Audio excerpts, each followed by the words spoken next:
Good evening and welcome to the third annual Geekcentric Academy Awards preview show.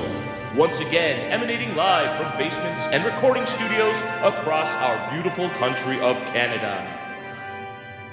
If you're joining us for the first time, we are Geekcentric, a podcast celebrating the world of movies, television, gaming, toys and collectibles, and all things geekcentric.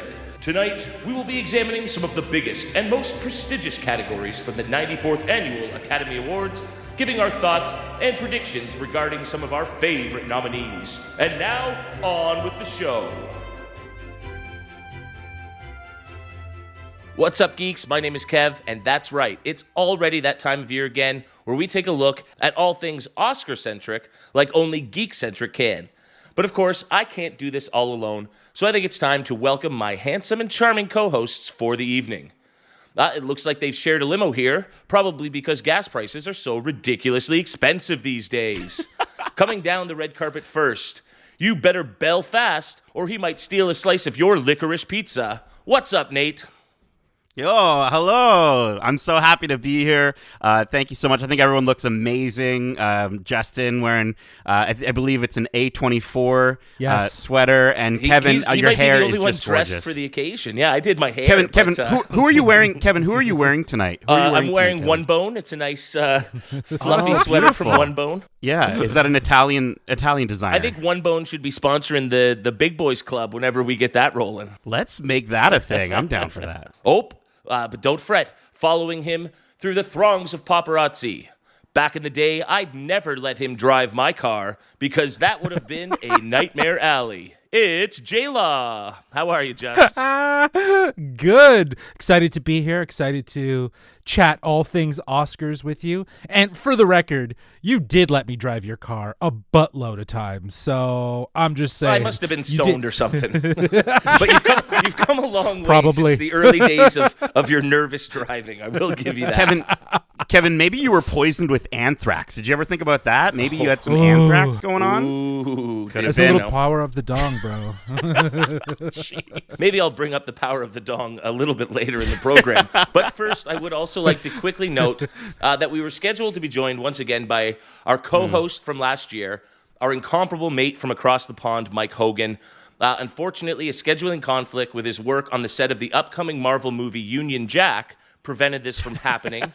While I wish that were true, unfortunately, Mike came down with a little bit more than the movie bug and is feeling under the weather, so we obviously wish him a speedy recovery. You are missed, Mike. Yeah. Yes, we love to get that, international sort of sense of movie fandom. And he talks movies really well. Like we had a great time last year, but probably because he's not here, this will be a shorter episode, though. I can fill in though if you want. Like, I think that West Side Story really does deserve Best Picture. I really You're do offending think that. every and any British listeners we have right now. We've just lost the whole market in one fell swoop. Now, Justin, you did mention quickening the pace here, so. Before we get things started, I thought I would quickly break down what we plan to do on today's show. As is always the case, there's controversy surrounding this year's Academy Awards. Mm-hmm. Now, it's actually a different reason than the controversy we've sort of been seeing regarding award shows over the last few years. This time, it stems from attempts to shorten the length of the actual broadcast by ABC. As a result, 8 categories, including documentary short, film editing, makeup, hairstyling, original score, production design, both animated and live-action short, and sound have been cut from the televised portion of the show and will be announced beforehand. This has obviously been met with much ire from many throughout Hollywood who feel as though all elements of the filmmaking process should be represented and respected equally. And I certainly don't think they're wrong in that regard. I do, however, find it rather interesting that while they're trying to cut down the length of the award show, the movies that they're celebrating certainly did not get any shorter this year. The average length of the 10 Best Picture nominees was 2 hours and 19 minutes. It's crazy. Yeah, that's, there was quite a few marathon movie watching experiences to be had if you wanted to try and get through all of the nominees.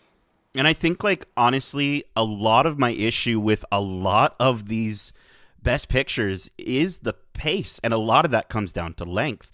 To the point where, if we were to bring up the concept of editing, I'm just like, where?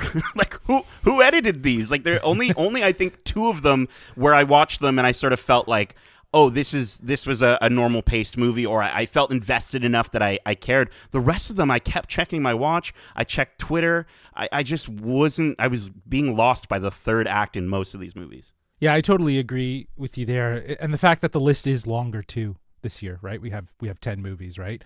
But yeah, the length of these movies was ridiculous. To be completely honest, I didn't get a chance to drive my car 3 hours. It was just hard to really carve out that time. But like you said, Kev, it was a marathon to get a lot of these done, and it seems like it's almost like a staple now of like Oscar movies that you need to hit like you have to. Over it's almost 2 a hour prerequisite. Movie. Only one of the 10 nominees was under 2 hours.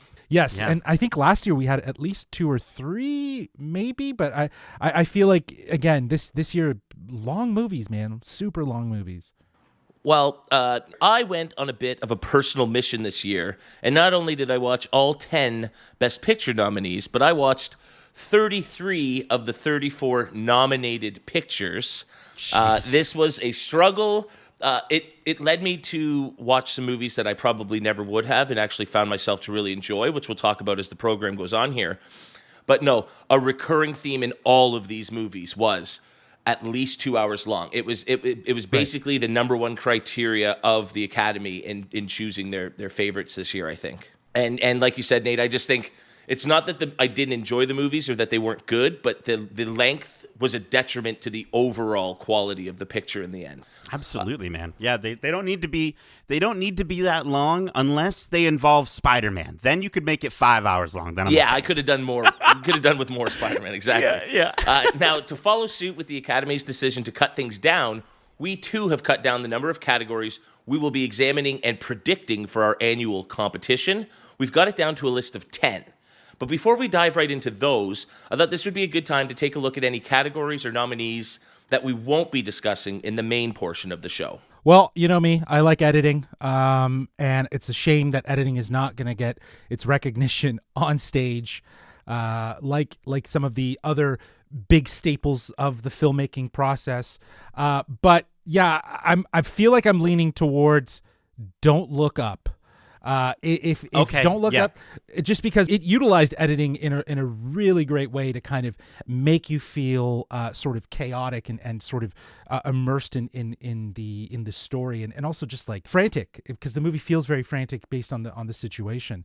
The only other one that I think could probably take it is Power of the Dog, because it does play with longing tension really well, and there's just such a great layering of the shots with the music and the way things are cut together and how they are able to give you the information throughout the story. I think that's another contender, but I feel like if Don't Look Up is going to win anything at the Oscars, it's probably going to be editing. I do find it interesting, the 2 movies you've selected here, in that Nate joked at the beginning that nobody was editing these movies because they were too long, but when you're focusing on the other aspects of editing and the way they've composited the film together, those are definitely 2 standouts for me.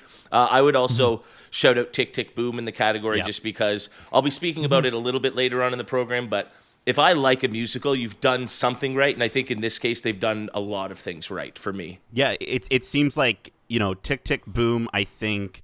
I feel like Tick, Tick, Boom, though I will say with the editing... It is a better edited film for sure, because of how it does feel a little bit more conventional, but also like the pace is really nice, and the way they cut from scene to scene or sometimes sequence to sequence to emphasize comedic value and different aspects of the performances, I think works really well.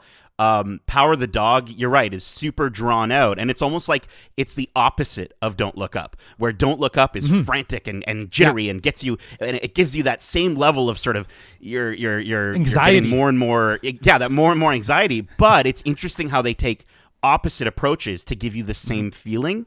So that's really cool. But I agree with you. Now that you sort of bring it up, I think, for me, Don't Look Up might be the one that I remember the most as far as walking away and just being like, oh, that editing. Yeah, the way it was edited was really well done. Yeah, I agree with you, though, Kevin. Like, Tick, Tick, Boom does a really great job of balancing how it weaves between, like, the dramatization and the theatricality of the musicals so well, and that does come down to like how those scenes are cut together. It brought such a great realism to the musical numbers. I mean, they basically have a stage-worthy performance in a small, confined apartment, and just the way they're able to cut that together to make you feel like you're in the room with them as they're singing and having a good time at that party. That's one scene in particular that really stood out. I also wanted to bring up another category that's not on our list and not going to be on the Oscars, which is hair and makeup. I think for me, like The Eyes of Tammy Faye, that movie, I've never seen a movie quite do such quite a good job of sort of transporting an actor or an actress's performance. So like it elevates it so much, and the costuming and the specifically the makeup. It's kind of sad how integral it is to that character, but it is, and the movie it emphasizes it so well. And I love how, you know, as you watch it, like not only because of her age, but just overall, the makeup gets more and more and more intense, and even to the point of giving us like a believable like Jimmy Baker with Andrew Garfield. Like I was 100%. Shocked how much by the end of that I was like, I'm fully invested in these two characters being this age, even though like a few scenes ago they weren't. Like it was fantastic. Yeah, the makeup actually is a character in The Eyes of Tammy Faye. Yeah, because of how transformative it is for Jessica Chastain and to a certain degree Andrew Garfield, but more so for Jessica Chastain. Like she really like disappears into this character, and the hair and makeup definitely plays into allowing her to do that. You mentioned costuming, and not to deviate, I do think costuming will go to Cruella. You know, costuming I think is done really well in Cruella, and you know when we reviewed that movie last year, we had talked about how we thought at this point in time with the Oscars that it should get the recognition, and to see it getting recognition in award shows already, I think it could take this one for costume design. I mean, it's just as integral to the movie from a character standpoint as the makeup is in Eyes of Tammy Faye. So 100%. For the same reasoning, yeah, man, I agree with that. And the costuming is just so unique in this movie. It's a movie about fashion design, and they roll with that, and they have some of the most unique costumes I've ever seen in a movie. They're unexpected as they roll out throughout it. I've never been more invested in costuming. Whereas something like Cyrano is just another period piece where, you know, the men are wearing their frilly suits and the women are wearing their big dresses. We've seen it hundreds of times before. It's always fantastic, and kudos to the designers who put those together. But Cruella brought this really fresh sense of personality, design. Yeah. Yes, it was so great. And I will just say in this category really quickly, I wish Macbeth, if we were going to look at one of the period pieces, I wish Macbeth was nominated, because there was just this really unique style that matched sort of the production and the sets around them. Their costumes were really sharp and pointed and very straight and simple, but not what you would expect in a play like Macbeth or another one of those period pieces where we've seen those costumes so many times before. Totally. Speaking of the tragedy of Macbeth, I do think production design, it has a good chance of winning that. If the movie's going to win anything, it 100% deserves to win that, because it obviously felt like a stage the way it was shot. It felt like a theatrical performance, but also the way they gave outdoor spaces a sense of feeling like it was part of the stage. Like it felt very unique the way settings and space were handled, especially to just get like really harsh shadows and leveraging that black and white aesthetic. Like they did such a great job with articulating that black and white aesthetic through the set design and through the whole look and production design of Macbeth. So I hope it gets that would be my guess for that one. Yeah, I 100% agree with you there. If I can call out one more category, for me, it's Best International Film. This is a category that usually I don't pay much attention to, and I think Parasite a few years ago really opened my eyes up to the possibility of what those movies really could. They're a lot more approachable than I think I ever gave them credit for. And so watching all five nominees was a really unique experience for me this year, and we'll be talking about two of the nominees later, so I'll save that, but I'll shout out the other three really quickly. The Worst Person in the World from Norway. It's a really melancholic look at romance. I kind of said it was a an early Woody Allen movie, but written from the perspective of a female instead of for the perspective of a female. Lulana, A Yak in the Classroom. This is such a lovely little movie, a great family movie, a tale of self-discovery. And then The Hand of God is this incredibly surreal Italian experience about growing up and persevering through tragedy. So again, normally I wouldn't have seen these movies, and at least 3 of them, maybe 4 from this category, were some of my favorites of all the movies I watched this year. So it's changed my perspective on international filmmaking, and for that I'm really grateful. If I gained anything from suffering through all of these movies, shout out to Cyrano, maybe the worst movie of the bunch. I found some really, really lovely little gems, and I really encourage people to check some of them out. Yeah, I've heard nothing but great things about The Worst Person in the World. I wanted to watch that one before this, but I'll probably end up watching it before the Oscars. But if I don't know, I think the film that's going to win the international feature film will be Drive My Car. I feel like there's been so much that people have been talking about that it's the one that has kind of bounced outside of the international platform, and we see it recognized here as in Best Picture, but again, it could be The Worst Person in the World as well, right? So. You know what? But don't sleep on Flea. I'll be talking about that movie a little bit later on, but don't sleep on that one, because that was maybe the biggest surprise out of this category for me. I had and that's no idea animated, what to isn't it?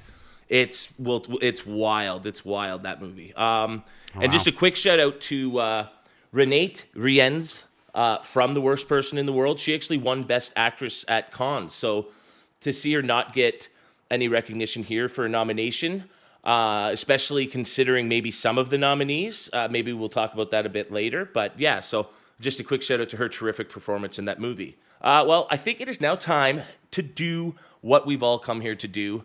Amy Schumer's told a few so-so jokes up on stage. We've seen dozens of celebrities mingling and looking their best in way too expensive clothing. So now it's time to hand out our first shiny gold statuette. The category, Actress in a Supporting Role. Jessie Buckley for The Lost Daughter. Ariana DeBose for West Side Story. Judi Dench for Belfast. Kristen Dunst for The Power of the Dog. And Anjanou Ellis for King Richard. This is my one claim on the show. There's lots of names to pronounce as we go here, so I apologize to anybody whose names I mispronounce. Who wants to lead us off with their picks for this one, guys? I'm gonna chime in here. Ariana DeBose is the best part of West Side Story. Wow, you stole the note off my page. Dude, I did not enjoy West Side Story. I had never seen West Side Story, the musical, none of it. From a story perspective, that movie is ridiculously terrible.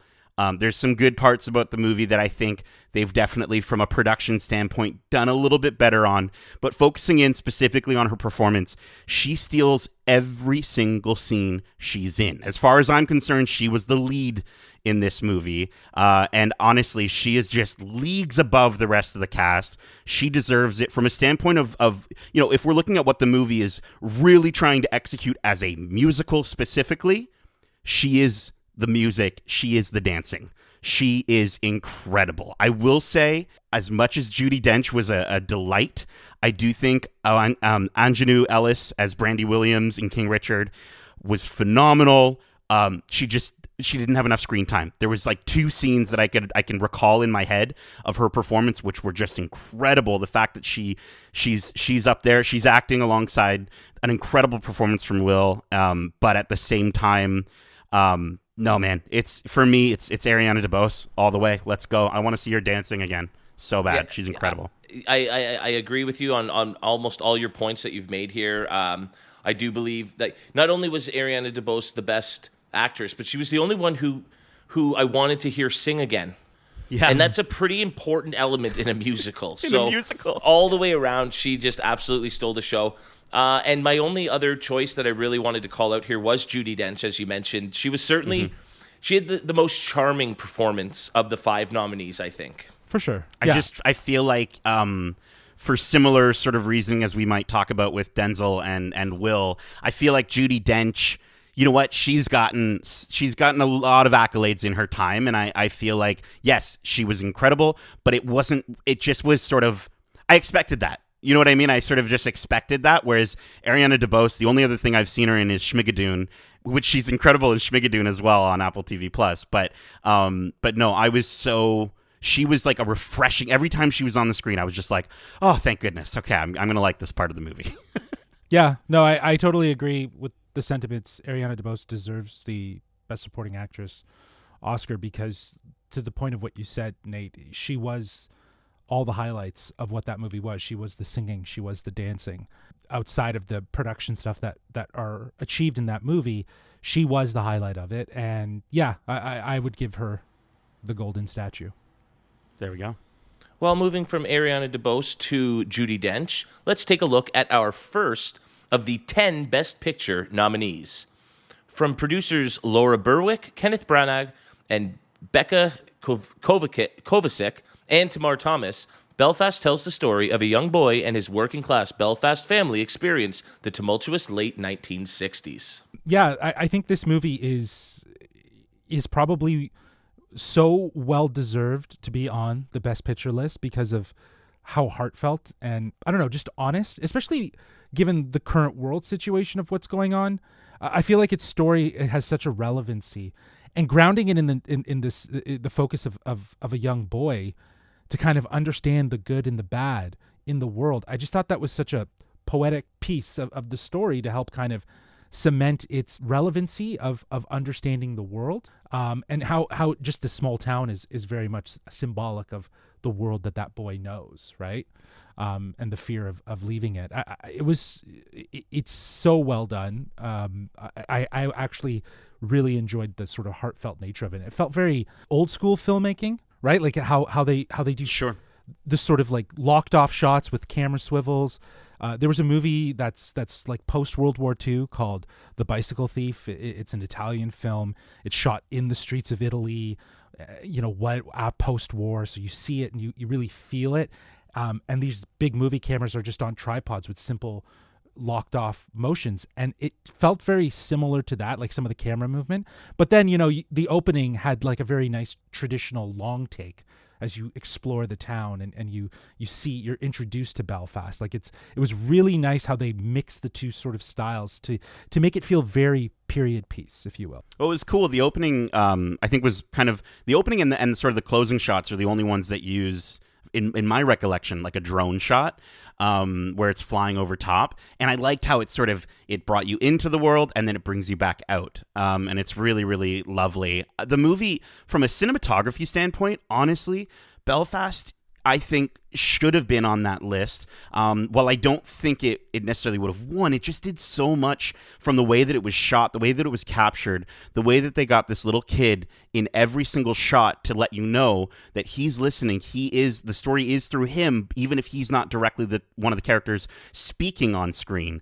I love the use of color in the movie, where they would show color in situations where the characters were escaping from their reality, and especially within like the movies that they were watching. Chitty chitty bang bang, chitty chitty bang bang. Right? It was so good. And when all of them like lean forward and back, I was just like, wow, like it's just so cool to sort of see that illustrated in a movie, just the power that the movies can have. And it reminded me so much of like a less comedic version of Jojo Rabbit, and just sort of working your way through. And I just thought like the way that it sort of kind of puts the characters in these sort of portraits at times, it almost even felt in certain scenes like I was watching a stage play, where some of the characters were sort of, especially in scenes with like the grandma and grandpa, where we got the little guy sitting on the toilet in the outside of their house, on an outdoor toilet, and then we've got the grandmother and the grandfather sort of speaking from these different windows, and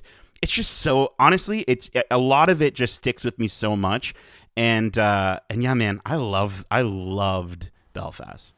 Yeah, I really enjoyed this movie as well. I mean, it's interesting you bring up that it felt like it was a stage production at times, and those intimate moments where they were in the house or in the family area, it really did, and I think it was supposed to. I found some of the sound to be a little bothersome at times. It almost felt like when they were in these big open streets, some of the people speaking or yelling, the audio was a little weird. It was a little imbalanced, and that sort of took me out of particular moments. It felt like that was filmed on a little sound stage instead of being in this big open world. And so that took me out of it. But I mean, Jude Hill's performance here alone, what a great shout out, Nate, to bring up Jojo Rabbit and just these young actors who sort of captivate and steal. I mean, Jude Hill was stealing scenes from Judi Dench and Kieran Hines. I mean, great actors with immeasurable talent who were both nominated. And it's almost a shame that his performance goes a little bit unrecognized because he was the star and really did carry this movie for me. Yeah, he was. And I think it's, the call out of it feeling very stage-like, I think that's purposeful. I think that's very purposeful of, again, speaking to like that classic style of filmmaking where people don't really move too much and they stay locked off in these sort of very set oriented, but it also had like that little bit of like Wes Anderson quality where it's like the way things are framed, as you said, Nate, that the playing with this idea of portraiture and framing them and as a memory, right? Because everything about this feels very like a memory. We're reliving a memory, obviously, right? Because of the black and white aesthetic and all that. So yeah, dude, Jude Hill is like, when I watch it, I'm like, I'm just watching a little kid. Like normally when you look at kid actors, they're acting. They're very clearly acting, and this kid was just a little kid. Like at times, it felt like I was watching documentary footage in this movie. Exactly. And I watched it with my mom, and she actually was in Ireland at the time, to the point where she actually her and my aunt had to leave with my great grandmother from a store where they were buying coats because of a bomb scare. And she was just, as we were watching the movie, she was recalling all these situations, these moments from a production standpoint. She was calling out, places that she saw, and they really do a good job of transporting you into that part of Ireland in that time frame. Phenomenal stuff. I'm just it should have been nominated for more, I think. But I mean, it did get the big one at least, and some acting nominations. So it did get some recognition, even director. But yeah, no, it did a lot of things really, really well, and definitely deserves to be in the 10 nominees there. Why don't we move on to our next category? This is actor in a supporting role. We have Kieran Hines for Belfast, Troy Kotsur for Coda, Jesse Plemons for The Power of the Dog, J.K. Simmons for Being the Ricardos, and Cody Smith McPhee for The Power of the Dog. Yeah, it's going to Troy Kotsur for sure. For all Coda, damn day. He was so incredible. He was definitely the highlight. The two of them, like the fact that Marlee Matlin isn't nominated. Do you know what I mean? Like it was so great how they were so honest with their approach of how they did it. You felt like, again, I always think it's great when we see actors bring a bit of themselves into these roles and maybe exaggerate and go more with that. And I feel like that's what Troy Kotsur did in Coda. I think he did such a great job with it, and he was the highlight. He made me cry at the end of that movie, man. I was bawling. I wonder if it's because we're so familiar with Marlee Matlin. I mean, she won an Academy Award in 1987. She's been in so many works that we've just become so familiar with her. Where I can't recall seeing Troy Kotsur anywhere before, and he instantly, within his first scene of the movie, had me hooked right in. And like you said, at the beginning of the movie, it was so amazing how they were able to express themselves as actors without having any dialogue. And I think it's amazing how much I was laughing at the jokes that they were telling without a single word being delivered. And then equally as powerful, Justin, the scene towards the end with his daughter was just so powerful and so incredible. And again, without him having to say anything, you feel so much from his performance. This was by far my favorite performance of any movie I watched over this Oscar season. Yeah, he's mostly done a lot of television stuff, but for this to be his first sort of major role, he nailed it. He's so believable. I thought he was a real fisherman dad. I'm like, that guy's not an actor. That's a fisherman dad they pulled off the street, and he's hilarious. He's charming. His dad jokes really hit. Dude, I'm still thinking about the moment with him sitting with his daughter on the on the truck bed, and just, it was so lovely. Man, I think he was phenomenal. I definitely would put my vote there. I do also think that is it Kieran Hines? Is that how I would pronounce that? Yes, it's a hard C. I had to look it up because I wasn't quite sure, but yeah. I do think the only other person I would consider would be Carrion Hines, who I just saw my own grandpa in him, so maybe I've got a little bit of bias there because I've got an Irish grandpa that I literally saw this man. But like, he's just, again, in the same sense that I thought I was watching a little kid, I just thought I was watching his grandfather here. And I think for me, even though I've seen that actor in other things, I really just saw his character in that movie. He was really, really lovely. I'll also quickly shout out, I love J.K. Simmons, and I thought he was maybe the most enjoyable part of being the Ricardos, but it wasn't really a right home kind of performance or a right home kind of movie. It was just sort of something that happened. I will give huge props to another young actor, not quite as young, but Cody Smith-McPhee, to be able to go one-on-one with the great Benedict Cumberbatch and have a completely different character and sort of create that tension and everything with him.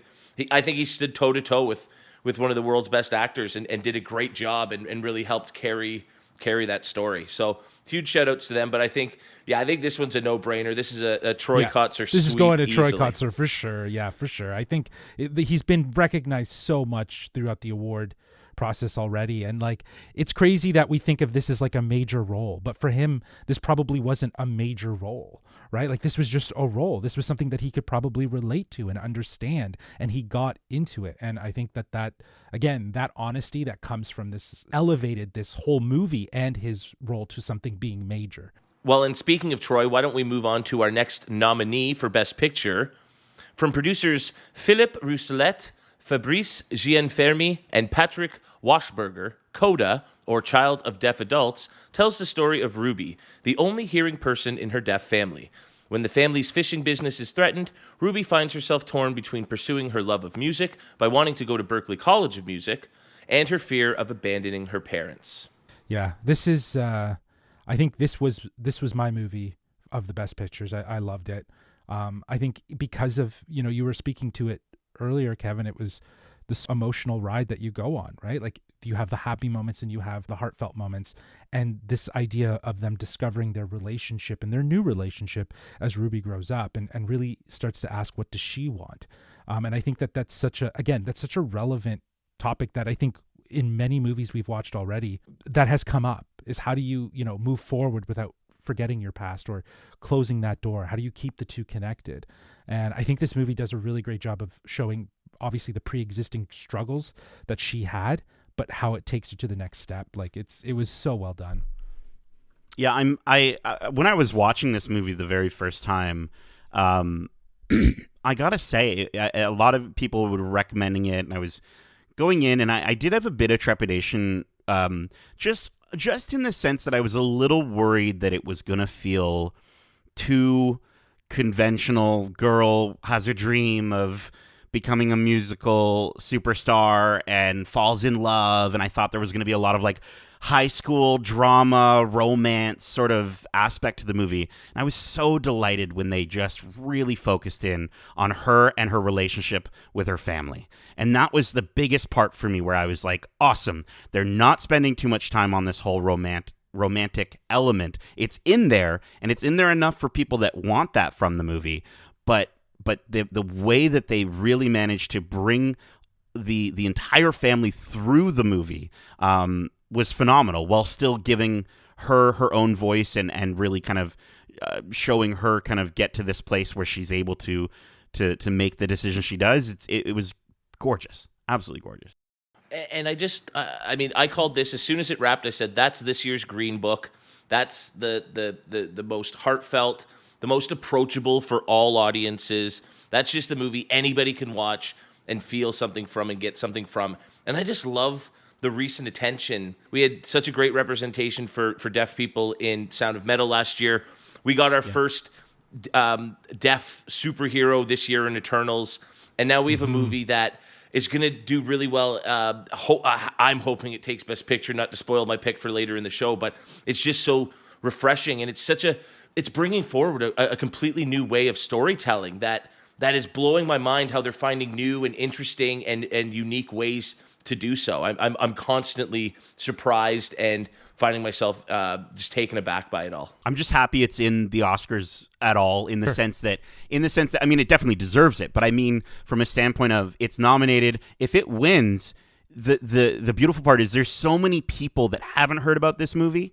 And have not necessarily, subscribed to Apple TV Plus, have not seen the marketing. So I love that the Oscars really does kind of bring these movies forward for a lot of people. In a similar sense to a lot of the movies you just described. A lot of people wouldn't watch them if they weren't in the Oscars. Yeah, I totally agree. I think it's allowing more people to see these stories being told. But again, just this idea that this entire movie is a sort of a flip on the traditional script of, as you described, Nate, the story of the girl going through her high school angst and trying to do self-discovery and, has a romantic relationship and what does she want to do with her future. But they throw in, obviously, living with deaf parents, and now it creates a new layer to this whole thing, to the point where it felt really traditional when they have that musical moment and she's going to do her song and they just kill the sound. And I was just like, this is where it all just comes together as really saying,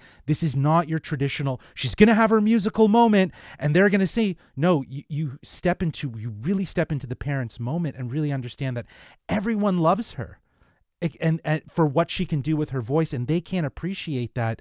So it's so much about letting her go so she can do what people love her for, while they can love her too. It's just it's just such a great story, man. So I don't know. And when she sings and she does the signing, so many people forget that forget deaf people. And what she did is in that moment, she did not forget her parents and decided to show them what she's singing about. She showed them her world and included them in her journey. Exactly. Yeah, and I feel like it's a commentary on how sometimes people forget about deaf people, right? And like in that moment, she's like, fuck it, I'm gonna do this my way for them, and it was great. It's one of those moments where it could have been cheesy, it could have felt forced, and in a typical movie it might have, but this movie handles all of those nuances with such delicacy that it elevates them, and it makes them that much more powerful. I really liked what you said there, Nate, how the Academy Awards are great in that they bring movies that to people that might not otherwise know about them or think that they should watch them. Our next category features movies that everybody watches, and this is certainly the most geek-centric of all the categories, and that's why I had to include it in our show here. Of course, I'm talking about visual effects. I do apologize. I won't name the 5 or 6 nominees for each movie, just for time and politeness sake. The nominees are Dune, Free Guy, No Time to Die, Shang-Chi and the Legend of the Ten Rings, and Spider-Man No Way Home. This was a tough one. I want to hear what you guys have to say about I'll this jump in topic first here, sure. Yeah. I'm going 100% here for Dune.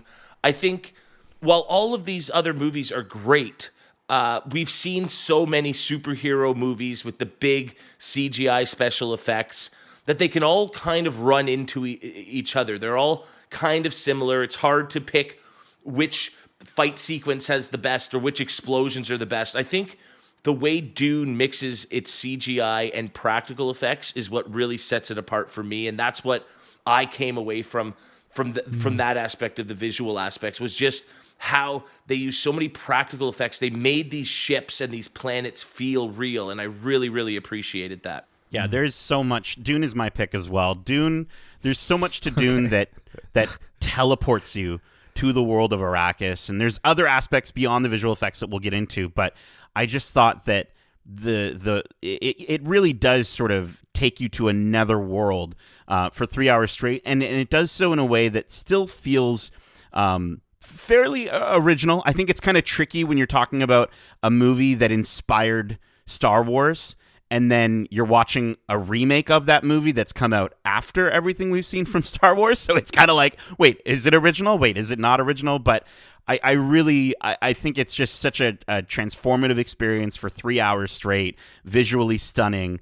I'm shocked that Free Guy is in the running. I thought that Free Guy's visual effects, I get it. Don't get me wrong. Like, I had fun with the movie. I get what they were trying to do in the sense of saying, like, we're making it crappy looking because it's like video games. Like, these video games don't look phenomenal, so we're going to make the visual effects look phenomenal. I don't think that's enough of a reason to put it in this category. The fact that they nailed that aesthetic, I think it's just kind of silly, and it just feels a little odd. And you know what? If you enjoyed it, whatever, that's fine. I really enjoyed that movie, but I would never put it in here up against Dune and Spider-Man, for instance. Yeah, I'm with you guys. I was gonna say Dune, like that was my first go-to. The only one that I thought could potentially get it is Shang-Chi, for the same reason that you kind of were describing about with Dune, Kevin. Is there was a sense of practicality built around like trying to shoot those fight scenes. At a certain point, that kind of disappears towards the end of the movie. I get that, but that latter half there was very, blending the two. And yeah, but I think Dune did such a great job of, as Nate said it, transporting you to this visual oasis, if you will, of just a universe that is so captivating. And yeah, like the best thing about the visuals is that they embrace the Star Wars-ness, because they realize as soon as you put ships in space with sand planets, it's going to be Star Wars. It's Star Wars. And they had the idea first. Yeah. George Lucas totally leapt off of Dune and built Star Wars. And that's fine. But again, to come and do their own look to the space futuristic style, it was very unique and visually captivating. But it also encapsulates that lived-in feel as well, right? Everything felt Sure. like it had been there for a long time, and so Yeah, it's very almost full primal. circle with. Yep. It's almost full circle with Star Wars in that regard, right? It almost Sure, pays sure. homage to the movie that was paying homage to the original. Like it's a Sure, it's yep. a neat little cycle there. But I think we'll have plenty more to say about Dune a little bit later on in the show. But first, let's move to our next nominee for Best Picture. From producers Adam McKay and Kevin Messick, Don't Look Up tells the story of two low-level astronomers who must go on a giant media tour to warn mankind of an approaching comet that will destroy planet Earth. Well, I was pretty much boasting about this movie when we reviewed it. We've had a lot to say about this with our review and subsequent talks. Nate, I think you've chimed in a bit, but what did you think of Don't Look Up? It was it's the kind of movie that again, the editing threw me off initially, and I was I didn't know how to feel about it. And then over the course of the movie, I learned to really appreciate it for what it was doing. I kind of caught on at a certain point. I'm not as attuned to these things as Justin is, but I was able to kind of get there. And yeah, man, it's phenomenal performances in the movie, a storyline that really makes you think. It's really relevant to today and everything that's going on. And it's one of those movies that, like, yes, it does lay on the sort of the messaging really thick, but it's entertaining enough as a movie itself for me to stick with it. By the end of it, I wouldn't really say it's like a fun movie, so to speak, but it is one of those movies that you walk out of and you're just like, wow, and you have those conversations and you really start talking about some of the stuff that's going on in and around the world. And I think if that was its goal, it totally achieved that. And that's why I think it does have the legs to potentially win for Best Picture. Wow. It's relevant, and that's why I think it deserves to be in this category 100%. I think, to your point, Nate, it's, you don't leave feeling like better about the world. It kind of makes you think like, wow, that is all plausible, and that's what's scary. Yeah. It's also narratively the most original movie about that subject matter that I've ever seen. True. Like, I True. don't think I've seen another movie that's been that intriguing in the way that it tells its story. Part of the reason I don't want to check out Moonfall is because it's going to be back to form. Same thing, dude. Yeah, it's the same thing that we've already gotten. Yeah. Here with At Least Don't Look Up, it draws in an actual relevancy of current times. Well, what Adam McKay does is he essentially makes a good disaster movie in that he focuses on the people and the events leading up to the disaster rather than focusing on the disaster itself. That plays such a small role. True. And we don't get a Bruce Willis, Ben Affleck bromance moment to save the day in the end. There is no hope for humanity is basically the message of this movie. And so it does hit hard and it does hit heavy. And for a comedy to make you feel worse about the world when you leave the theater, it clearly packs a powerful punch.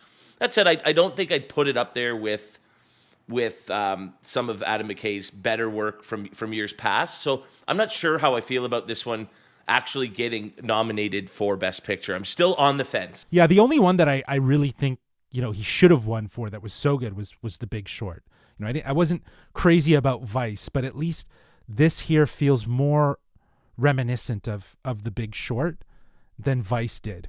Vice actually feels very similar to Winning Time, the dynasty of the LA Lakers. And honestly, like, Kev, you got to check out that show, man. It's so good. Well, I know now that I'm past Oscar season, I am so excited to catch up on lots of shows and movies that I've had recommended to me, and that's certainly near the top of my list. Fantastic. Well, let's move on to our next category and see who's at the top of this list with our picks. We're going into cinematography. For Dune, Greg Fraser. For Nightmare Alley, Dan Lawston. For The Power of the Dog, Ari Wegner. For The Tragedy of Macbeth, Bruno Del Bonell. And for West Side Story, Janusz Kaminski. All of these cinematographers deserve to be in this category. Oh, such a hard category to pick. Stacked. Like West Side Story, if anything is to be celebrated, is the choreography of the cinematography and the way they captured the look of this sort of vintage time period, and just loving the motion of the camera. Macbeth with its like use of black and white and those harsh shadows. Power of the Dog, the longing shots that just felt so immersive, and the way things were layered with indoor and outdoor and how you can interact with those spaces. Absolutely beautiful. Nightmare Alley, that's probably the best thing I could say that movie had going for it, is that it looked really creepy, but I'm giving this to Dune. Greg Fraser deserves this award for what he achieved, because the cinematography with the visual effects that we talked about before, this is where it really elevated the look and feel of how Dune was going to be different from all the other space noise stuff around it, like Star Wars. It had its own unique look, and I think they've masterfully figured that out with Greg Fraser, and that will propel them into more movies and having a distinct look. Yeah, man. Janusz Kaminski for West Side Story takes what is a very lived-in sort of rough and tumble, urban environment, and makes it polished and shine because of the subject matter. It's very romanticized the way that movie's shot. But yeah, I gotta say, dude, Dune is definitely my pick. I think, stunning in IMAX. If it ever comes back to IMAX, that's really the only way I ever really want to watch this movie. It does such an excellent job of showing off so many shots. And the fact that a lot of them are of the desert, but still so varied, is really cool. I think the ultra wide shots that he uses to show kind of the scope and the scale of the movie, but then also like the super dark, like really darkly lit shots that kind of create these sort of silhouettes of characters that are meant to be evil, is so well done, dude. It just captured Arrakis in such a great way that transports you. Greg Fraser, I mean, the guy did the Batman. So, I mean, if he's not on your radar yet, like, come on, dude. And the other thing, too, is that if he doesn't win this year, I do think Batman is going to be nominated for cinematography for their achievements, because very much like Dune, he defined a new look to the superhero genre that felt for the space action genre. Yeah, exactly, for the space action genre. But he's doing the same thing in the superhero category now with this very lengthy process of reprocessing and putting it back on film. Like, it's crazy the amount of stuff that goes into what he's done with that and why he's built that look. So Greg Fraser hasn't won an Oscar, and I think if he's going to win an Oscar, it should be for Dune. I mean, I honestly think Dune was literally made to win this category, if any of them. So that's 100% one other Dune for one me as well. But I can't believe you did give a shout out to the one that I had second on my list, and that's Bruno Del Bonell for Tragedy of Macbeth. I thought just the way this movie was shot and framed, some of the choices that were made in terms of even just the witches at the beginning and the way they're framed in the puddle and everything. There's some amazing, beautiful, stunning shots in this movie that I just think really are worth mentioning in this category. 100%. But I think that leans very heavily on production design and thinking of that staging and that theatricality. And then it does come through, obviously, with the camera work. It is a ballet. So that's where I think it deserves to win more so than cinematography. But yes, you're right. That coupling definitely helped propel and create that, again, that sort of claustrophobic aesthetic that felt contained on stage. Like I can't say enough about how the outdoor environment just felt like it was on the stage as well. Like it just felt so much like it was a theater production, but outside it was crazy. But I feel like a lot of it was shot inside, right? And it was, but yeah. I get what you're saying, but I think honestly, even just the challenge of having to film that with the idea of it being in a 4:3 aspect ratio for today's cinematographers, like that's very no trendy small right feat. now. That's what is it? IMAX is, though. IMAX is actually okay. a square. It's a 1:1, right? More or less. It's a little bit longer on top, I think, if I'm not mistaken. But the idea is that you don't do that and just say, oh, we'll do it in post. That's intentionally part of the process. Smart. From very early on.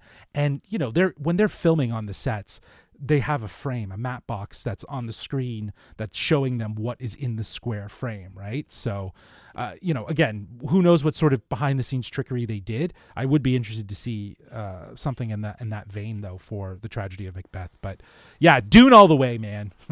Dune all the way. And while I'll give huge credit to Macbeth, or the tragedy of Macbeth, for the cinematography, I'll also give it credit for its pacing, which is not the case for our next nominee for Best Picture. From producer Teruhisa Yamamoto, Drive My Car tells the story of a renowned stage actor and director who learns to cope with his wife's unexpected passing when he receives an offer to direct a production of Uncle Vanya in Hiroshima. And let me tell you, folks, that's just the first 40 minutes. Because you guys haven't seen this, correct? No. So I'm just going to take over here and rant a little. So I'm watching this movie, and it's happening, and it's happening, and it's happening.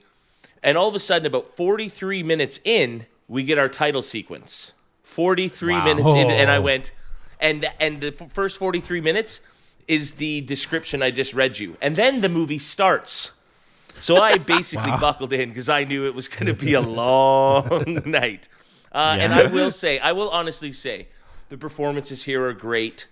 There's some really beautiful shots. The story being told is a worthy story to be told. If it had been done in 2 hours instead of 3, I think this movie would have been infinitely better.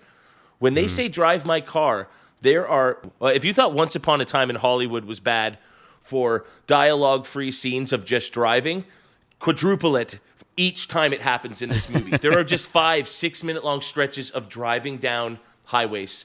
And it's not even like the scenery is all that interesting. Certainly not for the whole 5 or 6 minute stretch each time it happens. And it just keeps happening. I hate to say, because I did enjoy the story being told and the performances, I couldn't wait for this movie to be over. I want to. If you're gonna drive my car again, might as well drive it off the cliff, Thelma and Louise style, because I don't want to do it. I know you guys didn't watch it. You dodged a bullet. Jeez. Yeah, well, I still intend to before the Oscars do air, but 100% for this process of what we're doing here today, I didn't feel it necessary because I don't think it's going to win Best Picture.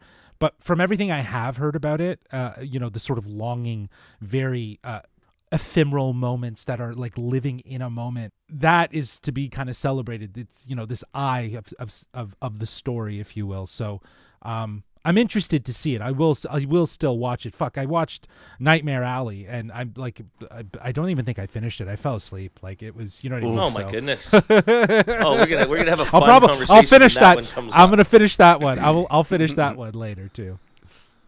I'll tell you what, there was a moment in this movie where it says 2 years later, and it felt like it, okay? It felt like it. Why don't we just move right along? Our next category is one that Nate insisted we include in the program, so I did that just for him. Of course, I'm talking about original score. The nominees are Don't Look Up, Nicholas Britell, Hans Zimmer for Dune, Jermaine Franco for Encanto, Alberto Iglesias for Parallel Mothers, and Johnny Greenwood for The Power of the Dog. Dude. Dune. Dune. Like, are you kidding me right now? Like, it is like my parents are they all just woke up. Dude, I'm telling you right now, Hans Zimmer is just one of those composers that can draw you in with his music, and it resonated with me. I still feel the drum beat in my chest. Guys, Yes. like I still feel it. It's not just because of the IMAX. Like I remember it, the feeling of it, and it just hits so well. Dune 100% deserves this, and I will say, the only other thing that I could possibly think of would be like The Power of the Dog, but mostly because it emulated a score from another movie. Like it, you know what I mean? Like I don't know, man. Dune takes it for sure. Dune is where it's at. Dude, I'm telling you, it's. I didn't even have to look at the list, and when I saw original score, Dune, Hans Zimmer, he's gonna win, because that, as you described, it left you with a resonating feeling of that music. Like it was so essential. If it doesn't win best cinematography, fine, it needs to win score, because I think above all things, that's the one thing that stood out for me. That music was just so essential to that experience and really propelled Dune to not feel like Star Wars. It felt like its own thing, right? Just from the score. Oh, so good. Yeah, I mean, if there's an award for anything to do with sound, just get up on the stage. Whoever worked on Dune, just get up there and get you like. If it's the music in this category for sound, I could feel sand blowing into my eyes as it was across the screen. I mean, anything to do with sound, Dune just kills it. I do want to give a quick shout out to my boy Lin-Manuel Miranda. Encanto has some of the best Disney music in a long, long time, and I really found myself enjoying that. Wow. So I do want to give a quick shout out there. But I also want to say Johnny Greenwood is super overrated if anything he did this year goes to show. But I mean, at least The Power of the Dog wasn't nearly as obnoxious and ill-fitting as his other score, which was for Spencer. Yeah. Spencer was, so I mean, Johnny Greenwood just did not do much for me this year, and I'm not sure what The Power of the Dog did to separate itself from any Western I've ever seen. Really? Yeah, I just didn't find it all that incredible. But I mean, this category is just so different. How are you going to compete with Hans Zimmer in this category? Get up there, no, Hans. for sure. I totally I agree with you there. I 100% agree that Hans Zimmer is going to take this award because he built a world from music for Dune. It's incredible. So yeah. And again, another tribute or another parallel with Star Wars, where the music is such an integral part of that world. 100%. So too, it is an integral part here. But we're at the halfway point of the show, so I think we're going to look at 2 Best Picture nominees, and the first is absolutely perfect. It's Dune. From producers Mary Perrant, Denis Villeneuve, and Cale Boyder, Dune is a feature adaptation of Frank Herbert's science fiction novel about the son of a noble family entrusted with the protection of the most valuable asset and the most vital element in the galaxy. I mean, we literally have not. It feels like it's nominated for so much that we've already talked about all of it. But dude, it's just one of those things where, yes, did I feel the length of watching Dune? I did. Did I mind it as much as some of these other movies? No, actually. Now that I think about it, it was just it transports you, as I said, to a different world. You see and appreciate as a sci-fi fan what the original has inspired, and if this is pulling from that, then it still is inspiring. And it's just. I just am so enthralled with the storyline. I'm so happy they're doing a part 2. I'm so happy that all got sorted. I was so worried when it said part 1, where I was like, oh no, like is that it? But yeah, man, I'm really intrigued to see where they go with it going forward. But it is such a wonderful sci-fi movie that deserves to be in the Best Pictures list, and that's cool. That's really cool as a geek that I can say that sci-fi ass sci-fi movie is in Best Picture. But I mean, I know for myself personally, this was one I wasn't looking forward to.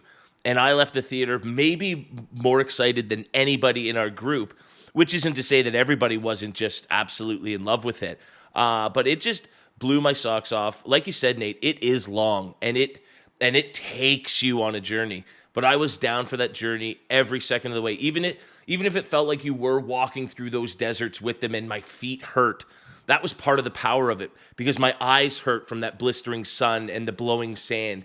And I guess physically, for real, my chest hurt from just one of the most incredible IMAX experiences I've ever had in my life. And I don't think that should be how a movie's measured. But when you can capitalize on a movie format to that extent, I've seen so many movies that I saw in IMAX, but I didn't need to. It didn't change anything. Yeah. That just enhanced what was already an incredible movie. And I think it's what's really remarkable is that this was the first of the 10 best pictures that any of us would have seen, and it still has one of the most powerful lingering effects on me. I still feel that movie as if it was just last week that I saw it. I feel like this movie, going into it, I was excited because it was Denis Villeneuve doing a space movie in his style, and I love everything this guy does, and he did not disappoint with this movie. It is a shame that he is not nominated for Best Director. Yeah. But that being said, he is getting recognized here in Best Picture. Will he win? Like, I don't know. Like, that would be the surprise for me.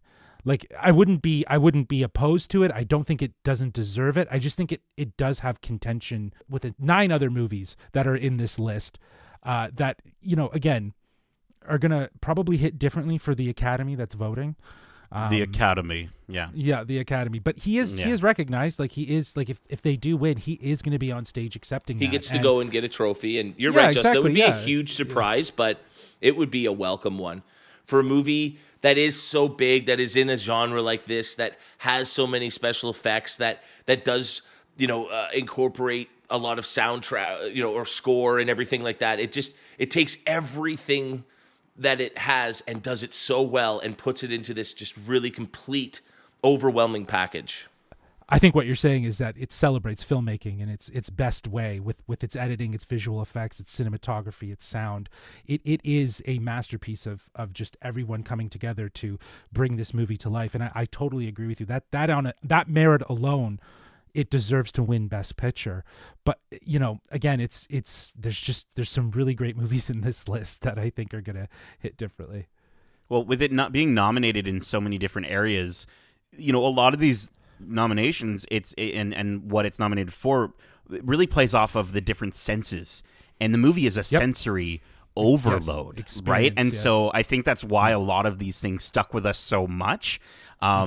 And it makes sense why it is sort of in so many different varied spots on the night. So I do hope it does clean up a lot of those awards, but we'll see. Yeah, because usually, you would see these movies sort of scattered in all these different categories, right? And it's like, it kind of dominated. It has 10. It's nominated for 10 different Oscars, if I'm not mistaken, this year. So, and it didn't get Best Director, which is just, it's kind of a huge diss. Yeah. How do you not celebrate the person that kind of is responsible for putting all that together? For bringing it all together, exactly. All of that. Yeah, it's a real shame. Well, our next Best Picture is on a much smaller scale. It's considered by many to be a shoo-in for an award we'll talk about later.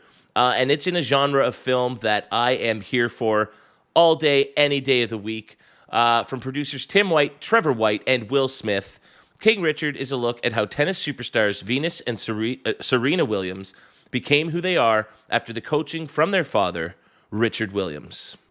And I'll just jump right off here because, again, I love any sports movie you can throw at me. When you get one of this quality, I really do think it's a rare treat. When you can get it's not really a sports movie. It's a movie about family and pushing someone to be their very best self. But when you can get performances like we did here, not just from our 2 adult leads, but from the kids who were portraying these larger-than-life superstars, I think everyone does just a terrific job here. And I think the movie itself did a really great job of taking one of the most fascinating sports stories ever and bringing it to the light. Because everybody knows who Serena and Venus are now. But the story of where they came from and how they got to where they are is almost as interesting. Yeah, I think you're absolutely right there. I think even though tennis is obviously the heart of the story, or is meant to be the heart of the story, or the heart of their journey, let's say, the family dynamic, the way the cast worked together was next level. Like this is a great ensemble cast that does really come together and tell this story really well.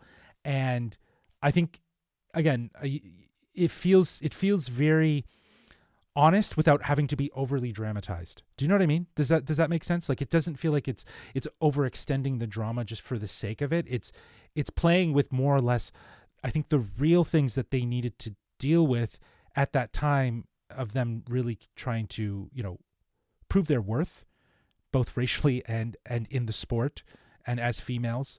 I think there's just so many different layers that obviously there's a relatability to, again, the current times. And again, that's always good qualities for Best Picture, when you can look at in your own life and outside your window and understand how a movie is telling you something about the world that you currently live in. Yeah, man. Demi Singleton and Sania Sidney, like, again, for just being kids, like, again, not seeming like they were acting at all. It just felt like I was just watching these kids who were really invested. And shout out to John Bernthal, by the way, for portraying Rick Macy in this movie. So good. A completely different role than I've ever seen him. Like, I'm only used to ever seeing like him in roles where he's like, ugh, like he's just angry all the time. A grizzled asshole, basically. Yeah, exactly. Like, that's on his resume. And so to see him in this, he was fantastic. Anjanou Ellis, again, phenomenal moments with her in the movie. I felt like there could have been a little bit more of her on screen, but obviously the focus is on Will, which we'll be discussing. Yeah. But yeah, man, the movie it's just one of those movies where, again, I'm not into sports. I'm definitely not into tennis that much. Yeah. But this movie is obviously so much more than that. But it also makes me wish that I had paid more attention to the sport of tennis as this was all happening. Granted, I was younger, but still, it's just one of those movies that. But would you have appreciated it as much? Well, a movie that makes you want to study up on the source material that it's from, if it's based on true events. Sure. Long after you've watched the movie, that's dope, and especially for a sports movie, for me personally, that's awesome.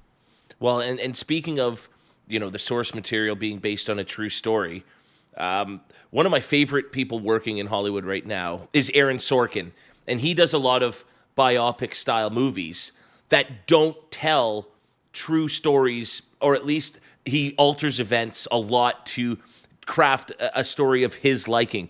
This movie is so true to everything that happened for those kids and their father growing up.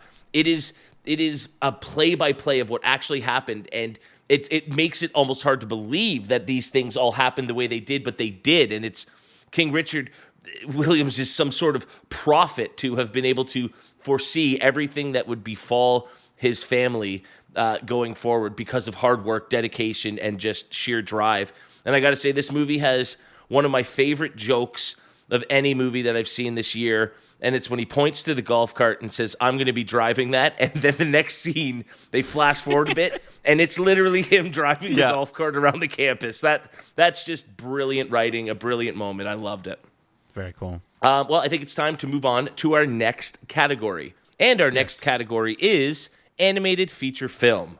We have Encanto, Flea, Luca, The Mitchells vs. the Machines, and Raya and the Last Dragon. Well, I'll tell you which one it's not going to be. Raya and the Last Dragon. I think that is easily the weakest of this group here. That is like, we need a fifth movie. Just give it to that other Disney one. Yeah, I mean, don't get me wrong. If this category was focused on like visuals within animation, it's a very strong looking. I still movie. think, but if we're talking about the film, I still think Luca. If you're going to do that, Luca's a far prettier and nicer film to look at than that. I don't think Raya has anything that's better than one or two or more of these movies have that they do better. Well, from a world standpoint, there was some vibrancy to Raya and the Last Dragon, but there was like this sort of gray palette. It was a world sort of building exercise with Raya and the Last Dragon. And I feel like with Luca, it is very much about playing off the vibrancy, those coastal colors, that Italian Riviera vibe, if you will. So it leverages that and definitely speaks more to that of feeling vibrant, if you will. But I don't know. This is tough. I feel like I want to go with Mitchell's versus the Machine, but I haven't seen Flea, and Kevin has me very intrigued about what his takeaway from Flea was so I'd love to know how what you thought of this movie. I mean, I will just say all of these movies are perfectly fine. They're all good in varying degrees, but they're all kind of just more of the same. I've seen similar versions of all of these animated movies. I have never seen an animated movie like Flea, and it does not have the best animation by far in this category. Perhaps it's the worst in terms of, but that's not what this movie's about. It's the medium of animation is used in such a unique way, and it's actually used to disguise the identities of the people who are involved in this. In particular, the main character who's giving his life story or telling of a harrowing time in his life. And it's just such a unique and fascinating way to tell a story that would otherwise be, stock historical footage sort of portraying this time in his life. And instead they've used animation to sort of almost soften the harrowing experience that he's talking about, but also, again, to disguise the people and the places that are involved. I've never seen anything like it. Well, it goes back to that Brad Bird quote that, I think I tweeted it out a while ago, but, animation is a narrative choice. It's you're choosing to use it for the purpose of the story that you're trying to tell. And it does sound like, from what you're describing, that was it. Because I agree with you. I think the commonality between Raya and the Last Dragon, Mitchell's versus the Machine, Luca, and Encanto is obviously it's more of the same, but different sort of stories, but they have varying layers. I think the Mitchells versus the Machine probably stuck with me the most out of all of these animated movies. Again, I haven't seen Flea, but it was the one that I think is incredibly relatable. It has an honest story about family. It talks about, our relationship with technology and that sort of distancing. It also has, I believe, like, again, a queer character in it for they don't really define that, but I think that they've pretty much hint at it enough. That you definitely got it. But I don't know. I'm really interested to see Flea. I could be changing my opinion later about this because it does sound like something that I could do. But I'm going to go with Mitchell's versus the. I'll agree with you. Mitchell's versus the Machines is the most enjoyable of all of these for me. And I talked about it in our Turning Red review, available now wherever you listen to podcasts, about how I haven't found a lot of these animated movies to have the same kind of sense of fun and in particular to be as funny as I remember them being. And Mitchell's versus the Machines captured that. It was hilarious for an animated movie. I really, really enjoyed that. I just think for Flea to be nominated for not just Best Animated, but for Best Documentary and Best International Film, it carries so much weight to it. That's crazy. Crazy that it's in all of those categories. In all of those categories. And I've never seen an animated film sort of be represented in those kind of bigger, loftier categories like that. Right. Yeah, I definitely want to check out Flea. I think my heart says Mitchell's versus the Machines. It's a critical success, I think, more than like a wider success. Yeah. I think from an animation standpoint alone, it is very much so original in terms of its style and its visuals, and I think it hammers home Sony Animation's style. Like after Spider-Verse and then this movie, that was the moment where I sort of was like, oh, that's their style, that's their voice. And for a movie to do that, I think that deserves the accolade of definitely getting nominated. And I want it to win. I really do. But I think with Soul taking it last year, I think Disney just kind of has this way with a lot of like a more broader audience. And I feel like Encanto has stayed in the public conversation longer than Mitchell's versus the Machines. I know Mitchell's versus the Machines is a little unfair. It came out earlier, but I would listen. I'd love to be wrong on this. I'd love Mitchell's versus the Machines to take it. I think it's going to Encanto. You think it's going to go right to Encanto? Oh, wow. Okay. If Mitchell's versus the Machine doesn't get it, it's because it was released to a streaming platform and not in theaters. But I mean, Power of the Dog, isn't that a Netflix release? It is. So I don't think it's going to win Best Picture. So let's. Okay. This isn't the year that Netflix finally pops that bubble, eh? Nope. But I do love Nate. You don't want to talk about Bruno, but you feel like you have to. And speaking of things I don't want to talk about, why don't we move into our next nominee for Best Picture? From producers Sarah Murphy, Adam Somner, and Paul Thomas Anderson, Licorice Pizza is the story of Alana Kane and Gary Valentine growing up, running around, and going through the treacherous navigation of first love in the San Fernando Valley in 1973. And I'll tell you what, that sounds like a lovely little premise. And it would be if it didn't involve a 25-year-old woman and a 15-year-old boy. Yeah, it was it was really strange. This is creep factors to 1,000, and if the roles were reversed, Paul Thomas Anderson would never be allowed to make another film again. I find it so weird that people are just loving this movie, and it doesn't bother them that the central core of it is a rightfully forbidden romance. Yeah, no, it's very true. Yeah, it is strange. I feel like we've started to see this explored, and I think even in Power of the Dog, we see a bit of that explored in these interesting age gap romances that are, I think in a lot of the movies they're portrayed as something that really shouldn't necessarily be happening, but in this one, it's okay. You're right. It kind of feels like you're being told like, hey, no, this is fine. It's normalizing. You want to totally fine. You're supposed to be rooting for them as they're running down the street into each other's arms, and I was going, no. You know what? For me though, the biggest thing was that the movie itself, I just never felt connected to the characters enough. In fact, I actually felt more connected to the politician. Honestly, Benny Safdie, for me, I cared more about his character in one scene than I did about these other two characters throughout the entire movie. And I don't know, man. I think there were a lot of aspects about it that I think played to Hollywood. I think played to the sort of the same audience that I think Academy. It played to the Academy. The Academy, 100%. Right? Just like how Tarantino did with Once Upon a Time in Hollywood, right? Like I got a lot of those vibes from it, but this one just didn't. By the end of it, I was just kind of like, okay, we watched that, I guess. I don't know, man. And there was some weird stuff with like the commentary, social commentary on like. Japanese, like how Japanese people, were treated, or just ultimately, that part, like a lot of the racial stuff didn't work. That part took me right out of the movie.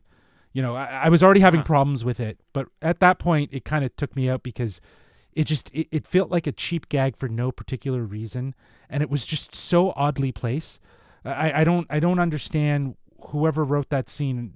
If it was Paul Thomas Anderson, that just didn't work for me. It took me. Well, out of the movie. That's one of the issues. There's so many little things that are touched upon, but to no avail and with no substance. With the weirdly racist Japanese jokes that don't have even a punchline that redeems it, or some sort of moral compass that explains why it's wrong. It just happens and we move on. There's the story with the politician and his forbidden love. And it's shoehorned into the last 15 minutes of the movie. It's there, and then it goes away and never gets talked about, and nothing comes from it. And one of the biggest shames I found in this is that I found the character, Gary Valentine, kind of fascinating. I was digging his story, and his story of like making it and sweet-talking his way to success and hustling. I thought that was so cool. Yeah. And then every time the character of Alana came on screen, that movie ground to a halt. I hated every aspect of her character beyond just being a weird pedophile. She was terrible to everybody in her life. She was a horrible person. She was rude. She was mean. She was arrogant. And she just sucked the kind of fun out of the story in the movie that I was having with the Gary Valentine character. If it was about him and his experiences in 1973, like you said, Justin, trying to hustle his way through, I would have enjoyed the movie infinitely more. I think it's like, I think the other thing too is it's trying to show the aspect of like men are shitty, and it shows different points in his life of he's trying to emulate and be like all of these different people, but the shitty people, and then and then he sort of learns through these experiences that he should. But I don't think he did. I don't think he did. I honestly don't think he did.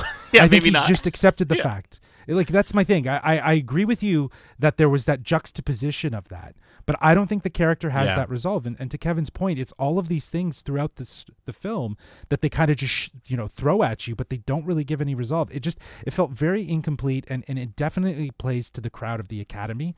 And it was not my favorite. Well, the Academy are weird people, and if that's the case. But like you said, he does nothing to improve or change his behavior, and yet he still gets the girl. And again, it's not because of anything he did. She just struck out so many times with other guys. She's like, I'll just go for the kid. He's easy pickings. Romance, love. Like, that's not what I want to see when you're telling. Romance shouldn't be easy, and it shouldn't be perfect and everything, but it shouldn't be wrong in every single way. And that's just all the vibes I got from this movie, unfortunately. Interesting. Now, speaking of Licorice Pizza, its director was nominated in our next category. Let's see if you can guess it. Yep, that's right. It's Best Director. We're getting into the heavy hitters now, our big categories. For Belfast, Kenneth Branagh. For Drive My Car, Ryusuke Hamaguchi. For Licorice Pizza, Paul Thomas Anderson. For The Power of the Dog, James Campion. And for West Side Story, Steven Spielberg. I think that Jane Campion's gonna win this. She's been killing it in the awards circle right now, and I think she deserves it. She created such an odd tension, and she crafted a really interesting story that, again, I think I was saying it to Nate offline, but like, it's funny how both Ang Lee and now Jane Campion, who are both outside of American culture, are coming in and telling a cowboy story. And they're playing with this whole subtext of boys will be boys, to the point of, there's probably relations that happen, and intimate relations, and that, there's a real love, not just with nature, but with men, and this sort of companionship. They're going a very opposite direction than the typical American Western personification of cowboy heroes and so on and so forth. So she's creating such an immense amount of tension throughout this movie. I don't know. I just thought it was well done, and she does deserve this recognition for it. If Denis Villeneuve was on here, though, I'd probably be saying his name, though. Yeah, I think to me, again, this is a matter of like heart and head with a lot of these, sure. And strategizing and trying to figure out, okay, really what's going to happen here. I would love to see Kenneth Branagh for Belfast. I think just a lot of the decisions that were made in terms of the directing of that movie were fantastic, and I just think it very well could take this. But my head is saying, yeah, Jane is going to take this for Power of the Dog. I think it's interesting coming off of the conversation of Licorice Pizza. Again, the direction of how they decided to take that story, especially from the romance side, to the direction of how they portrayed this story, in the sense that it is almost the same narrative same situation that we're dealing with in terms of a love story, but it's the way that they portray it. It's teetering on that edge. At no point in time did I ever want it to happen, but at the same time, you're still watching it take place. Do you know what I mean? Like, it's leaning into it. That's the tension, sort of the uncomfortability of it. That's part of that tension, right? Exactly. And you're kind of just like don't go down this path. But I think that's captured, and I think that direction that they took the movie in that way was cool. And I do think The Power of the Dog is interesting in that it's a movie that you almost have to like think on for a little bit before you fully make your assessment of it, because even just talking to you guys now about a lot of this stuff, I'm kind of going back on it and thinking about it in a better light. But I think for directing, she is going to. I agree 100%. I agree. If Denis Villeneuve was here, it's his award. Just get up on stage and get the trophy you deserve.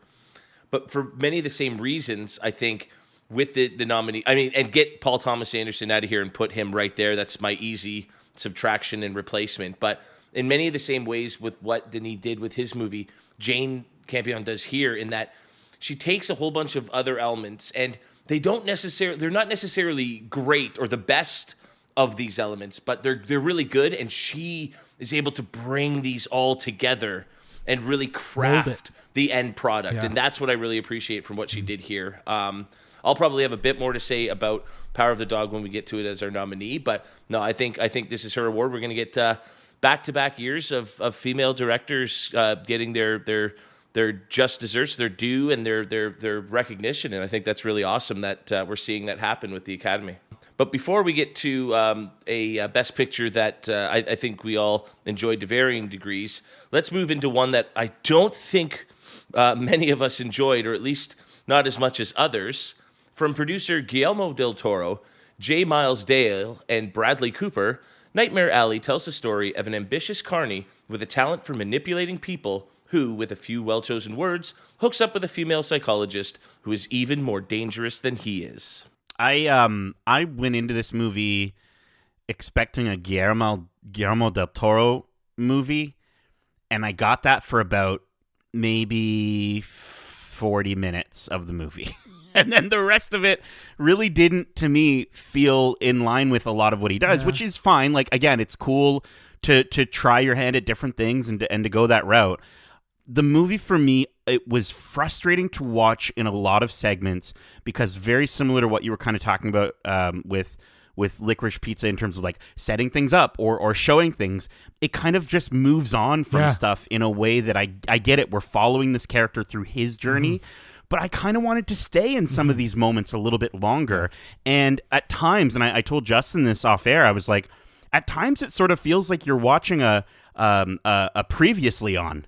Like previously on, you know, like, and I was just like, I don't know why they had to cut between some of these sequences so quickly and not let us experience them with these characters. I don't know, man. I get that it's a long movie to begin with, but maybe split these ideas up a little bit more. Maybe, you know, look at an aspect of a sequel if you really want to tell this much of a story. I think actually, you know what? It would have worked much better as a series. 100%. If this was a limited series, 8 episodes, dude. But I think the things you're wanting them to focus on aren't important, right? And I think what you're talking about is actually one of the things that I loved most about this movie. I would put this maybe in my top 3 of the 10 Best Picture nominees. I was shocked at how much I enjoyed it, and maybe because it wasn't a Guillermo del Toro movie that you were sort of imagining going in. But what I liked is, even up until the last 15 minutes, I really didn't know where this movie was going. I found it really unpredictable in terms of how things kept, the plot just kept changing and evolving and quickly shifting into a new part of this guy's journey into madness and his descent. And again, I liked that. Unlike something like Coda, where about 5 minutes in, you know where it's going. It's predictable, and that's fine. It works for a movie like that. Whereas this is the complete opposite. I had no idea what was going to happen until he gets on the train with the chicken coops, and I went, "Oh no, he's going to become the namesake of this show in a bit here." But no, I really, really liked how I had to keep guessing as to who was doing what and why they were pulling the strings and how this character was going to backstab or manipulate the other. I really enjoyed it. Yeah, I don't have much to say about this one because I fell asleep through it. So, there we go. But I'll definitely have to check it out and finish watching it. But I wasn't feeling the vibe, and I think very much like Nate, it was expecting a Guillermo del Toro film and not really getting that. Like it almost felt like you know where Tim Burton does Big Fish, and that was refreshing. Like that was different for Tim Burton. I think that's what this is supposed to be for Guillermo del Toro.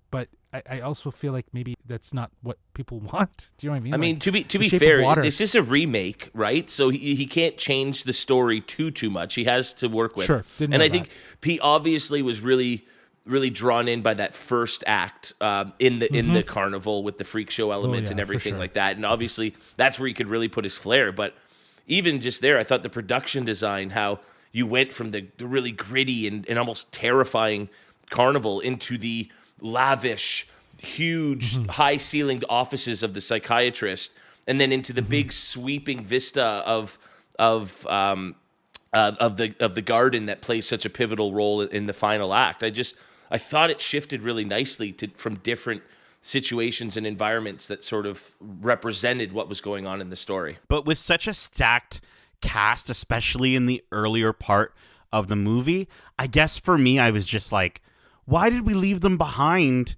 so quickly? Like, I just wanted more time with them. I guess and honestly, and I think that speaks to, that's a good thing about the movie, is I did want more of these moments and more of these incredible actors, but we didn't get that. So when you give me Toni Collette in the first 30 minutes of the movie, and then just ditch her. It's very Gone. upsetting. I will agree, but at least Yeah. Bradley Cooper is a really great leading man, and I thought he at least had enough presence here to carry the movie enough throughout.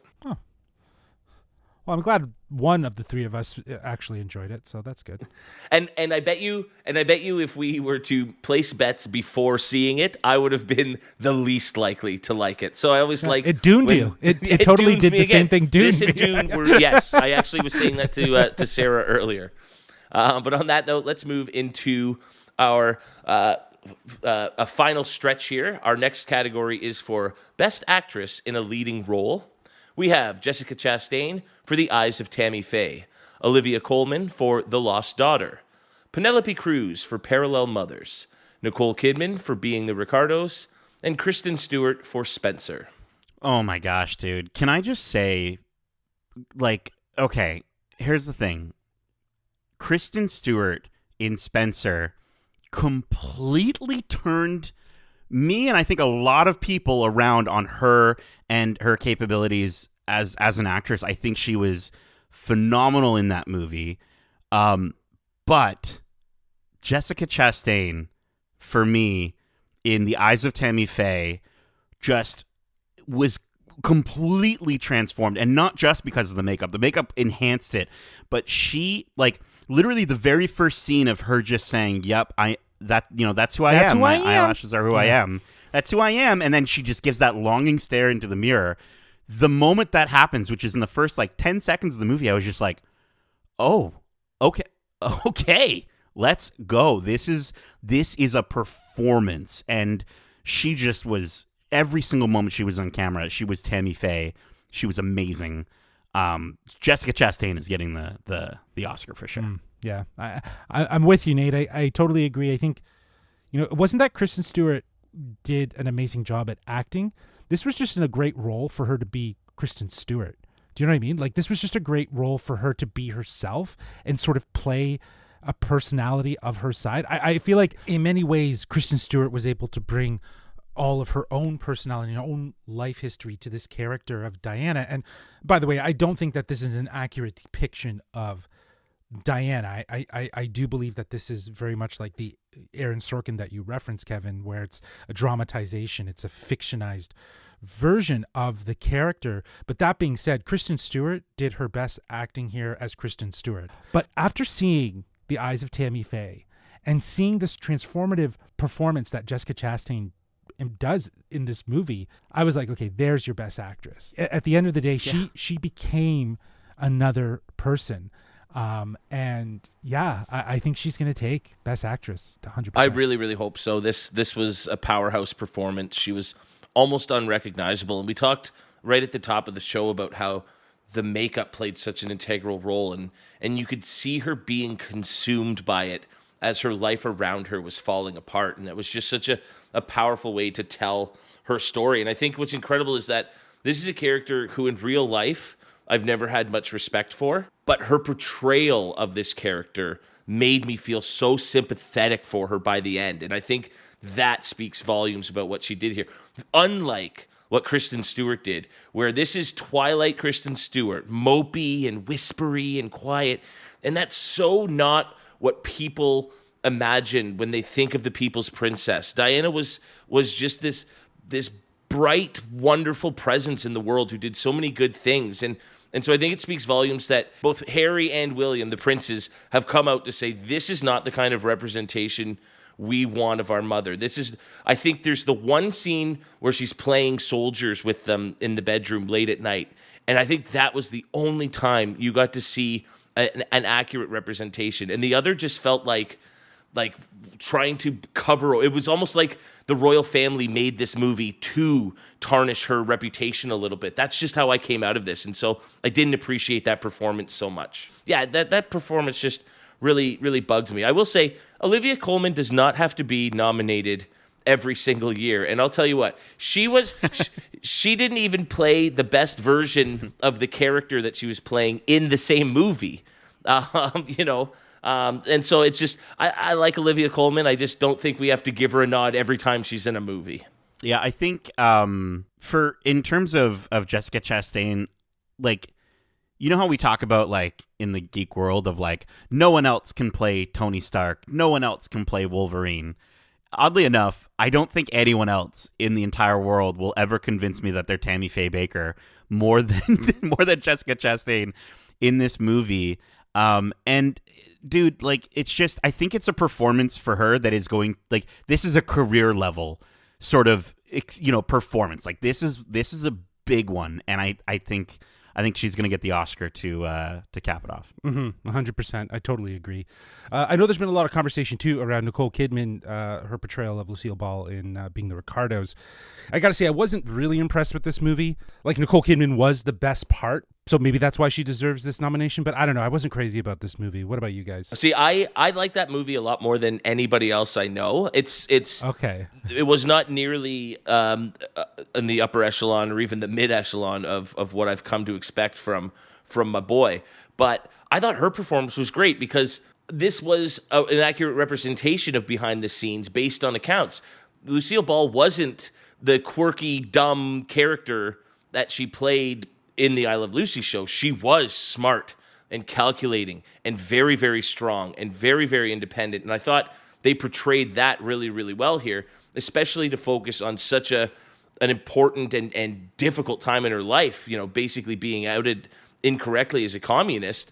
I think they did Nicole did a great job of representing that behind the scenes strength that Lucille would have had to show to endure through such a difficult time.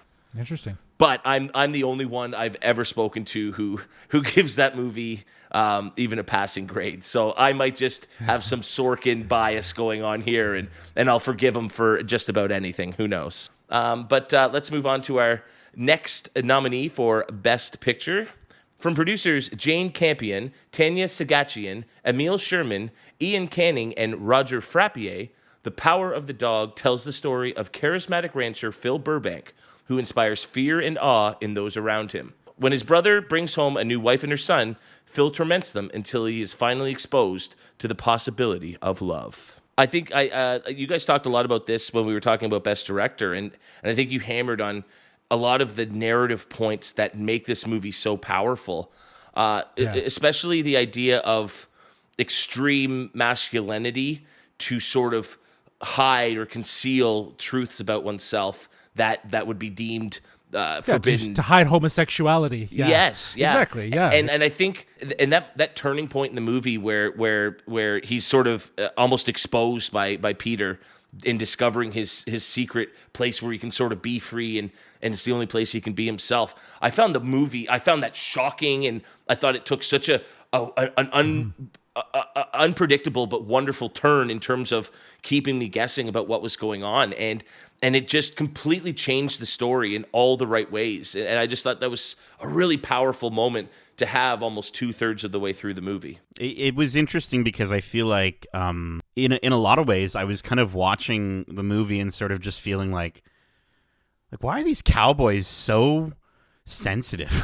Like, why are they so you're absolutely right. Like, we're used to seeing cowboy rough and tumble and yeah, exactly. I don't pay no mind to feelings and things like that. And it kind of just serves as a reminder to kind of be like, well, no, like, they're human beings. Yep. Like, they all have feelings.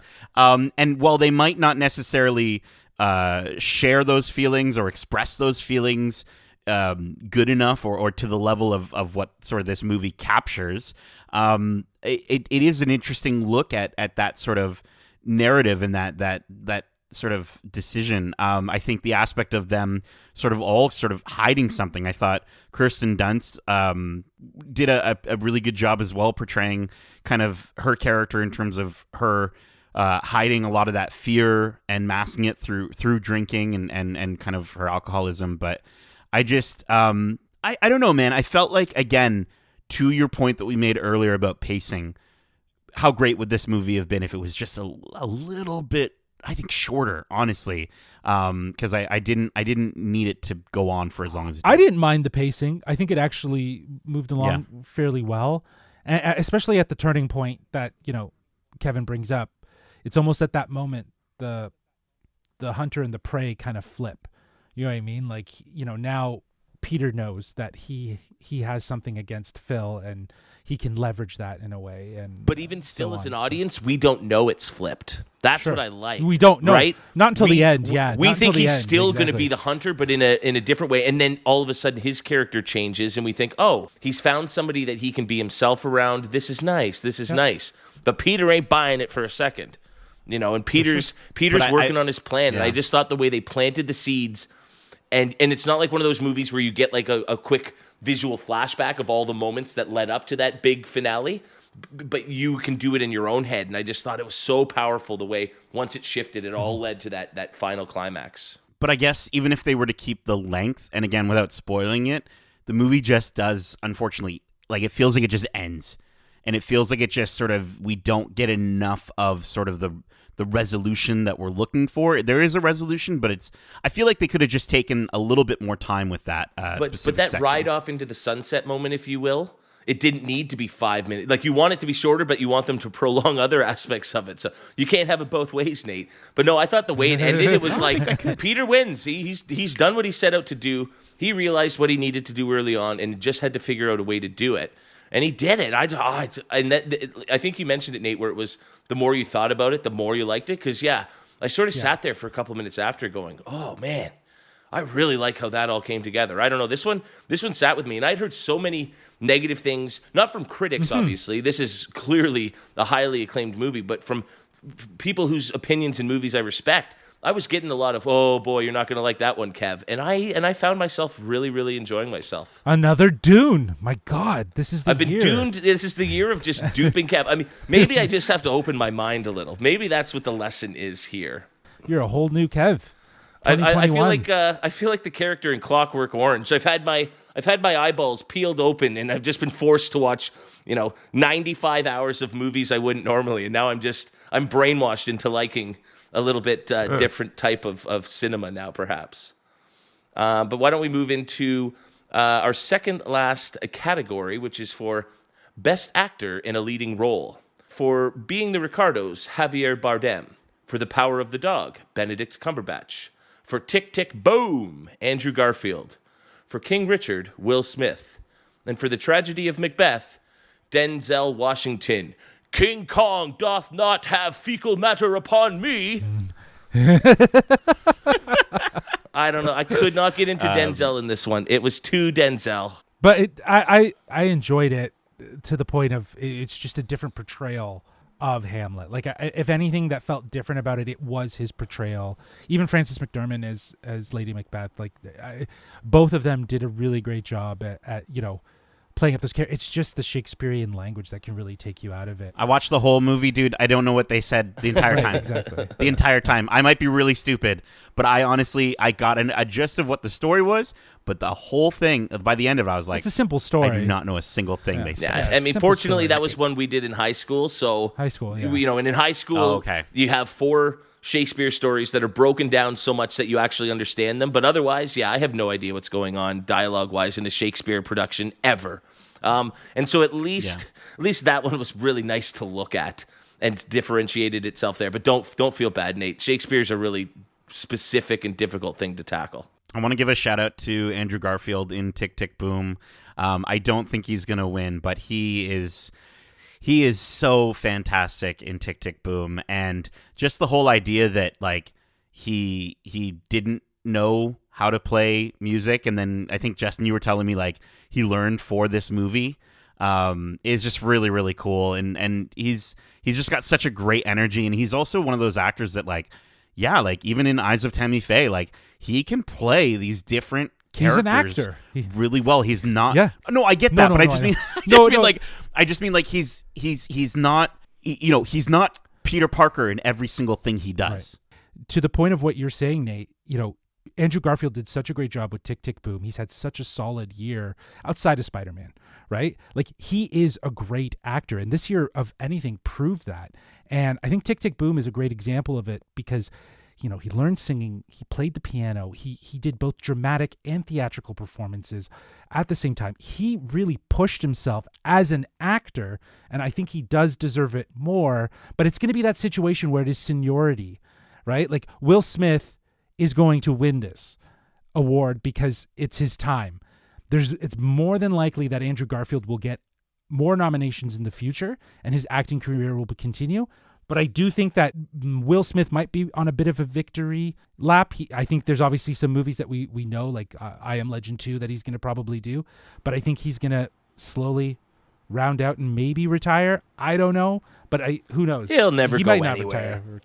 Yeah, that's true. That is I true. think he said I Am Legend 2 is his last movie. I think I read that. No, but I think honestly, imagine that's his last movie. Oh my gosh. I think his ability to act with his whole body in this movie was what really hit me. I mean, I fully believed that he was this dad that was this age, and he wanted to do everything he could for his daughters. His portrayal was so good. His voice, I think a lot of times when actors do voices, it can start to feel really grating by the end of it, because especially with an actor like Will Smith, where you're like, I know what you sound like don't do that. But in this movie, like here, I went back, and as I said, like I looked up stories and I looked up newsreels from this movie. He sounds so much like Richard Williams. Yeah. I was just so shocked at how spot on he was with this character portrayal. He's gonna win the Oscar for you for really Best nailed it there, because when you take on something like a bit of a lisp,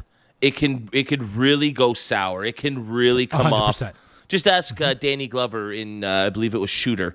But no, Will is incredible here. Nate, you're right. Out in the rain, hitting tennis balls, and you can just feel his crickety old knees.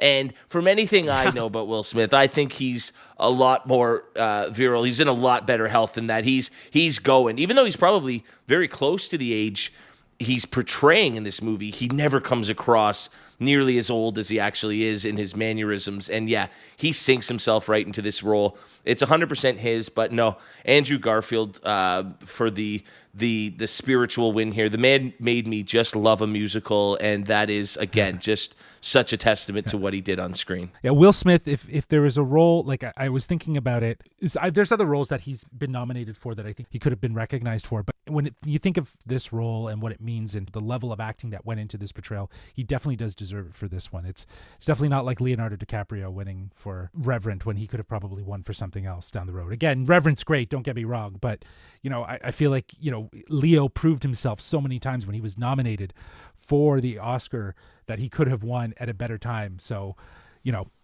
if Will Smith's going to win, it's got to be this one. But at least with Will, that's a great point, Justin. At least if Will wins this one, he does deserve it. Whether it's his best role or not, he does deserve this one. This isn't just the "you've earned it" award. This is the "you deserve it" and have for a long time. No, that's a really great point. Why don't we move into our final nominee for Best Pictures? From producers Steven Spielberg and Christy Makosko-Krieger, my apologies as always, West Side Story is an adaptation of the 1957 musical, which explores forbidden love and the rivalry between jets and sharks, two teenage street gangs of different ethnic backgrounds. Okay, so the musical was written like what? Like in the 50s? Is that what we're saying? That's right? when Sondheim would have done it, yeah. So here's the thing. From a production standpoint, the movie, as we've already talked about from a cinematography standpoint, gorgeous. Mm-hmm. Steven Spielberg brings his Spielbergness into the movie. Mm-hmm.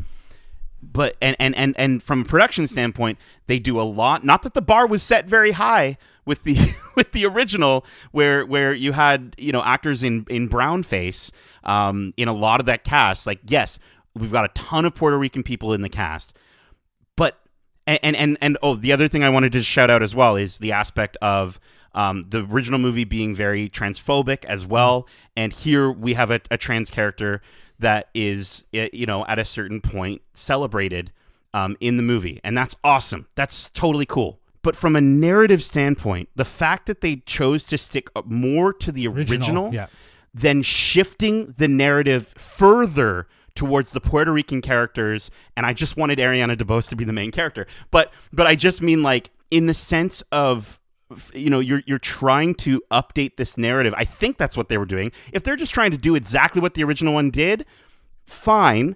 But from a narrative standpoint, I was so uncomfortable watching this movie where the narrative is trying to get me to like these extremely racist characters that I get that's a thing that happened. I totally understand that. That is an aspect to it. But you have you've got this trans character that finally gets his due, walks out of the scene, and the very characters that he was trying to sort of get with and recognize him as him, turn around and try to rape someone. Like, it just, to me, at what point in the movie did they try didn't make any sense? Play the Jets as if they were the good guys?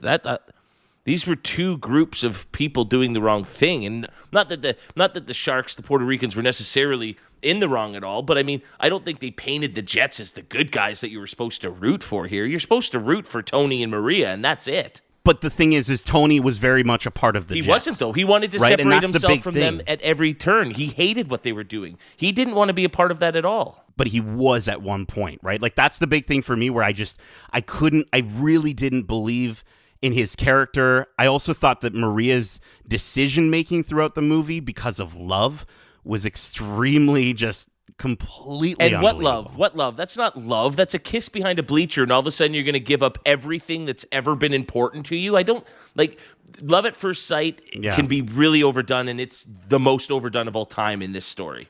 For sure, but that again, Nate, as you're saying, they kept the narrative very traditional, very formulaic to what it was. They gave you these hints of how they're being forward in a more modern time, even the way it looked and the cinematography and, you know, the lived-in world.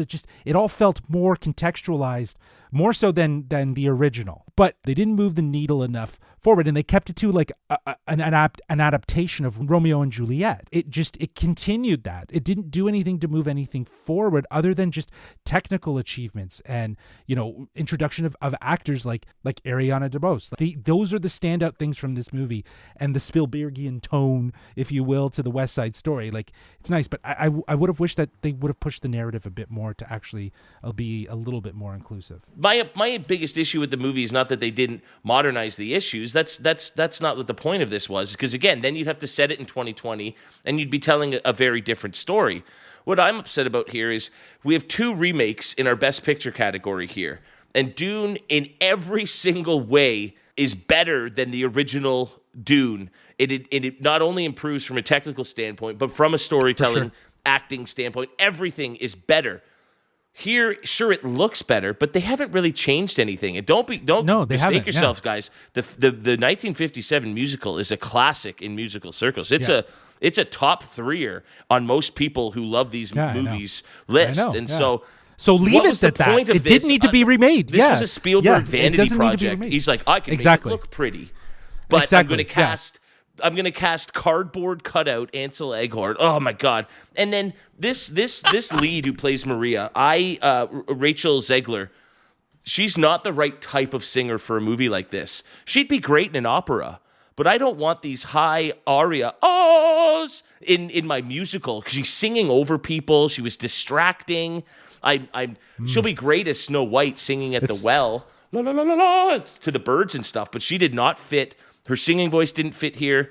Yeah, everything about their performances was unbelievable. It was uninspired. It was awful. Other than our girl Ariana, this movie was a disaster in terms of acting and portrayals. I just don't think it enhanced anything. And just as a movie in general, this is the kind of musical that bugs me, because I'm here watching two dudes fight for a gun by pirouetting over, you know, floorboards, and they're dance fighting the whole time. And that's just, and like that shot in the final confrontation with the shadows coming across each other and stuff, it'd be amazing if they didn't instantly break into song and dance, you know, like that just takes me out of a movie like this. I would like to see this story told without them singing and dancing, because I think it would be a lot more powerful personally. That's just my opinion, but I'm not the one to go to when it comes to musicals. So we will move on to our final category of the show. We are here at Best Picture. Just a refresher for everyone. The nominees are Belfast, Coda, Don't Look Up, Drive My Car, Dune, King Richard, Licorice Pizza, Nightmare Alley, The Power of the Dog, and West Side Story. And obviously we've talked about these movies to death, so why don't we just skip right to our picks. This one, we've been pretty tight on all these categories. We've only differed in a few. So this might be the one to decide them all. You know what? I'm going to take a stab at it here. when the big night comes, my choice might change. When there's money on the line in the Oscar bet and pool that I do every year, I might not go with my heart. But for the sake of this, I have to give Coda all the love in the world. I love that movie so much. I think it did so much right. I'm going with Coda. It's my favorite movie of the year, so why shouldn't it win Best Picture? Okay, Nate. Let's say our response on 3. Okay, we're just gonna do it. Okay. Okay. All right. Okay, I'm gonna go with my mind on this one though. I'll tell you that. Okay. So ready? 3, 2, 1. Belfast. The Power of the Dog. Whoa. You think it's gonna go Power of the Dog, eh? I don't want it to. Don't get me wrong. I want Coda to take this. Yeah, I do want Coda, Belfast to take this. If they could cut the award in half and give it to both of those movies, I would be perfectly happy. I feel like The Power of the Dog is just doing all those Academy Award winning things that movies have to do to win. And I feel like that's going to be the direction. It's so hard to pick against the movie that gets 12 nominations. If it gets the most nominations, doesn't that automatically mean it's the best, at least according to the Academy? It doesn't always play out that way, but Power of Dog has had a good run in the circuit, of award season. I think Coda obviously surprised at SAG, winning Best Ensemble Cast and really being like the titular sort of Best Picture award of the awards. And I'm with you. I personally agree. I think that like Coda deserves it more than Belfast, but I'm going with Belfast. And this is my theory about Best Picture. I don't think they're going to award Best Picture to a streaming platform. I think they're going to play politics with it, and I don't think it's going to end up going. They're going to divide and conquer. So like, I don't think we mentioned script, but I could see Power of Dog winning Best Adapted or Coda, even if Coda doesn't win Best Picture, obviously, one of those two. And I think Belfast feels like that very heartfelt Oscar movie that they would check the box for Best Picture for.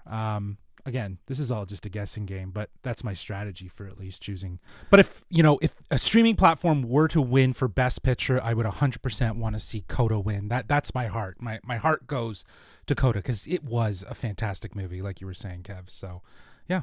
Interesting. Well, only time will tell. You're going to have to tune in to find out who is right. I think it's time we wrap up this marathon of a show and go get into some trouble at some after parties, guys.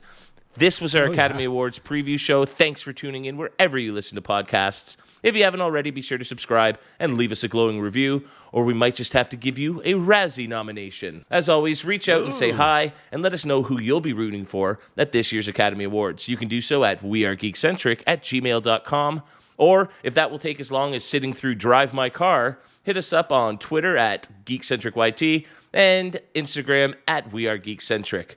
Keep in mind, we also have a ton of other episodes covering a variety of other content, with new content always coming out. Recently, Justin sat down with friend of the program, Rob Brunette, an illustrator for Marvel, in an awesome interview that gave us a sneak peek into his creative world. Our spoiler-free and filled review of Turning Red is also available. And of course, every week we come at you with This Week in Geek, where we share the latest in news, trailers, and all things geek-centric. And coming up, we'll have our early review for Moon Knight in advance of our next Watch Club series for the show once it hits Disney Plus on March 30th. And finally, be sure to tune in on March 30th, where we'll review all the glamorous details of this year's Oscar show, including the winners, the losers, and most importantly, who reigns supreme amongst the geeks. Hopefully in years coming up, we can find a way to trim this down, much like the actual broadcast is going to do this year. But until next time, Justin, Nate, thanks for joining me. And as we say, love ya. Get home safe, guys. Peace.